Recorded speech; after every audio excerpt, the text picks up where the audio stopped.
Hi guys, ನಾನು ನಿಮ್ಮ ಪ್ರೀತಿಯ ವಿ ವ್ಲಾಗರ್. ನಿನ್ನೆ ವಿಡಿಯೋದಲ್ಲಿ ಹೇಳ್ದಂಗೆ ಆವಣಿ ಜಾತ್ರೆದು ಪಾರ್ಟ್ 2 ವಿಡಿಯೋ ಬಿಡ್ತೀರಿ. ಏನೆಲ್ಲ ಇರುತ್ತೆ ಅಂತ ತಿಳಿಸ್ಕೊಡ್ಬೇಕು ಅಂತ ಅಂದ್ಕೊಂಡಿದ್ದೀರಿ. ವಿಶೇಷವಾಗಿ ಏನಂದರೆ ಏನು ಅಂಗಡಿಗಳು ಅಷ್ಟಕ್ಕಷ್ಟೇ ಸೇರಿದ್ವು, ಇನ್ನೂ ಅಷ್ಟೊಂದು ಅಂಗಡಿಗಳು ಸೇರಿರಲಿಲ್ಲ.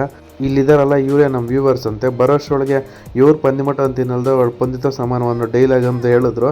ಆದ್ದರಿಂದ ಅದು ನೋಡಿ ತುಂಬ ಖುಷಿ ಆಯಿತು. ಅವರು 1-1 kg ಮಟನ್ ಮಾಡೋಕೆ ಕೊಟ್ಟು ನಾವು ಹಂದಿ ಮಟನ್ ತಿಂತೀವಿ ಅಂತ ಪ್ರೂವ್ ಮಾಡಿದ್ರು. ಇವ್ರದ್ದೇ ನೋಡಿ ಅಂಗಡಿ. ಹೊಸದಾಗಿ ನಮ್ಮ ಜೊತೆಗೆ ಆ್ಯಡ್ ಆಗಿರೋದು ನಮ್ಮ ಶ್ರೀಶಾಂತ್. ಕಲ್ಲಂಗಡಿ ಹಣ್ಣು ತೊಗೊಂಬರೋಣ ಅನ್ನೋಷ್ಟೊಳಗೆ ಅವರು ಮಲಗಿಬಿಟ್ಟಿದ್ರು. ಅವ್ರು ಎಷ್ಟು ಎದ್ದೇಳಿಸಿದ್ರು ಎದ್ದೇಳಿಲ್ಲ. ಎದ್ದೇಳ್ಸೋಕೆ ಹೋದ್ರೆ ಒಡೆಯಕ್ಕೆ ಬರೋ ಥರ ಮಾತಾಡೋದ್ರು. ಕೇಳಿಸ್ಕೊಳ್ರಿ ಏನು ಹೇಳಿದ್ರು ಅಣ್ಣ ಅಂತ. తమాషా చేస్తాను కాయ కావాలన్నా లేదన్నా కాయలో లేదన్నా నువ్వు తేలు తెప్పించేది. ಕೊನೆಗೂ ಬಿಡದಿರೋ ಒಂದು ಕಾಯಿ ಅಂತೂ ಈಸ್ಕೊಂಡ್ರಿ. ಅಲ್ಲಿಂದ ಹಂದಿ ಮಟನ್ ಮಾಡೋ ಹತ್ರ ಬಂದ್ರಿ. ಇವರೇ ಹಂದಿ ಬಾಡ್ ಮಾಡಿಸ್ತಾ ಇರೋದು. ನಮ್ಮ ಮೇಷ್ ನೋಡಿದ್ರೆ ಅವ್ರು ಮಾಡಿಸಿರೋ ಹಂದಿ ಬಾಡಾಗ ಒಂದೊಂದು ಪೀಸ್ ಐತಿ ತಮ್ಮನ್ ಬೆಂಗಳೂರಿಂದ ಬಂದವನೇ ಅಂದ್ಬಿಟ್ಟು ತಿನ್ನಕ್ಕೆ ಹಾಕಿದ್ನೋ. ಅನ್ನೋಷ್ಟರೊಳಗೆ ನಮ್ಮ ಶ್ರೀಕಾಂತ್ಗನ್ನು ತಿಂದಾಕಿದ್ನೋ.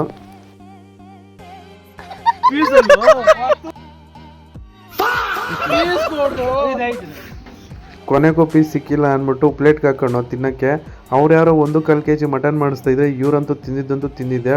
ಬಿಸಿನೂ ನೋಡಿಲ್ಲ, ಏನೂ ನೋಡಿಲ್ಲ, ಗವನ ತಿಂದಾಕಿದ್ರು.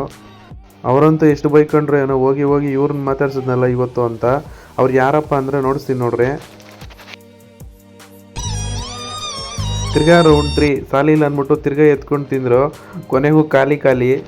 ಸರಿ ಹೆಂಗೋ ಹಂದಿಬಾಡು ತಿಂದ್ರಲ್ಲ ಅಂದ್ಬಿಟ್ಟು ಅವ್ರಿಗೆ ಕಲ್ಲಂಗಡಿಕಾಯಿ ಕೊಡೋಣ ಅಂದ್ಬಿಟ್ಟು ನೀಟಾಗಿ ಕೊಯ್ದುಬಿಟ್ಟು ಪುಗ್ಲು ಮಾಡಿದರೆ ಕೊಟ್ಬಿಟ್ಟು ಅವ್ರಿಗೆ ಸ್ವಲ್ಪ ಕೊಟ್ಟು ನೋಡಿ ಇವ್ನು ಹೆಂಗೆ ತಿಂದವನು ಅಂದ್ಬಿಟ್ಟು ಚೆನ್ನಾಗೈತೆ ಅಂದ್ಬಿಟ್ಟು ಎಲ್ಲರೂ ಜೊತೆಗೆ ಒಟ್ಟಿಗೆ ತಿಂದ್ಬಿಟ್ಟು ಆಮೇಲೆ ನಾನು ಒಂದು ಪೀಸ್ ಅಷ್ಟು ತಿಂದೆ. ಆಮೇಲೆ ನಮ್ಮ ಅಣ್ಣ ಡೈಲಾಗ್ ನೋಡ್ರಿ ಏನು ಹೇಳ್ತಾನೆ ಅಂದ್ಬಿಟ್ಟು.